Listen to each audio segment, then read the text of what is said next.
Moving back behind the blockhouse.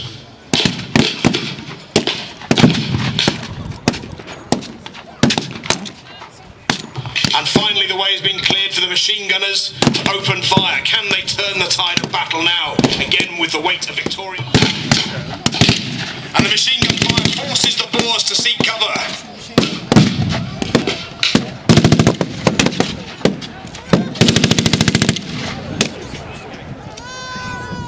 What are the Boers going to do about this? The machine gun has got them pinned down.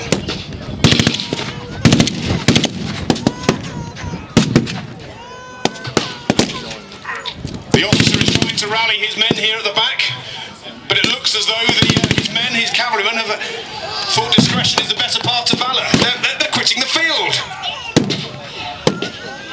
The officer is trying to rally his men, but there's a Boer horsewoman in the camp. You can go off.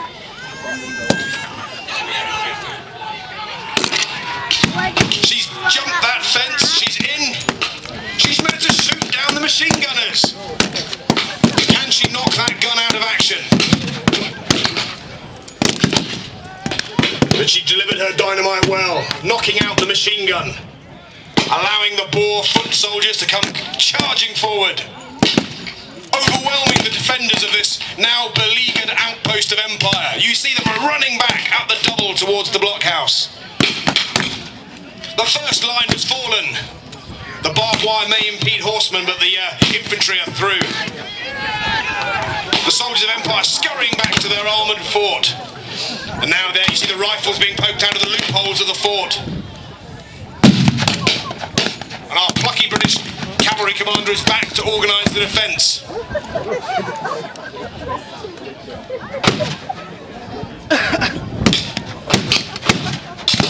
And the Boers are pressing forward. They're coming round here on the left now. Whereas that blockhouse might be bulletproof, I don't think it's dynamite-proof. There goes a stick of dynamite into the blockhouse. They've detonated the blockhouse.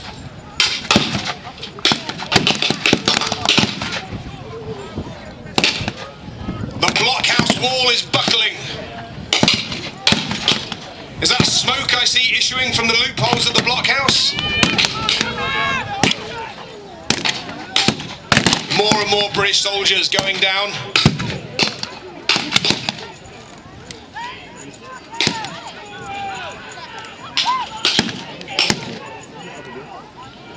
There they go. The final Boer rush, overwhelming the last gallant defenders of this small blockhouse. A dark day indeed for the British Empire.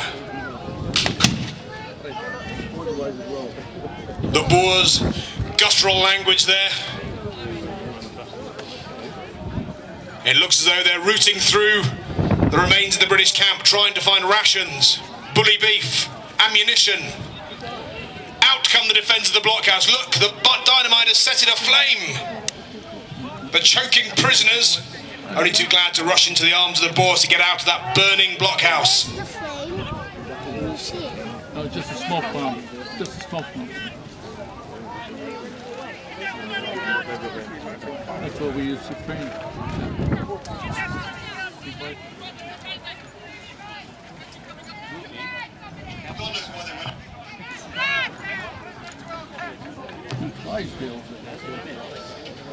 And now it all seems over, bar the drift of gun smoke across this small patch of South Africa. South Africa for the South Africans, I'm sure these Boers will be saying. And now you see their British soldiers being stripped of their boots, their ammunition pouches being gone through. There won't be much left, because there are rich pickings to be had from a bunch of re-necks, rednecks, as the Boers would call the British soldiers. And there, the colours of the British Empire, paraded like some tawdry rag by these Boers. Oh, ladies and gentlemen, a shocking defeat for the force of British arms. I don't think a cheer is in order. I think we should boo the Boers. This is terrible. But wait, what's this? Thank goodness, the cavalry have come back. The dashing lancers. Not so much cowards after all. They rallied. Back they come. Thundering down the arena. The Boers intent upon looting the camp.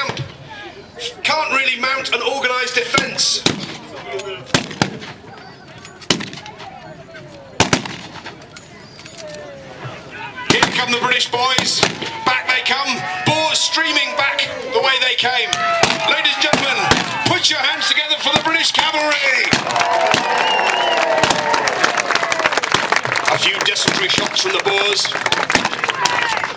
Those with horses gallop back as quickly as they can. Look, the cheeky Boers are even trying to make off with the colours of Great Britain. Here comes our officer. He snatched it back, ladies and gentlemen. Victory snatched from the jaws of defeat. And the Boers flee in large numbers, leaving their dead behind them. Licking wounds, they have knocked out the blockhouse and inflicted a grievous defeat, but the colours are still flying. Ladies and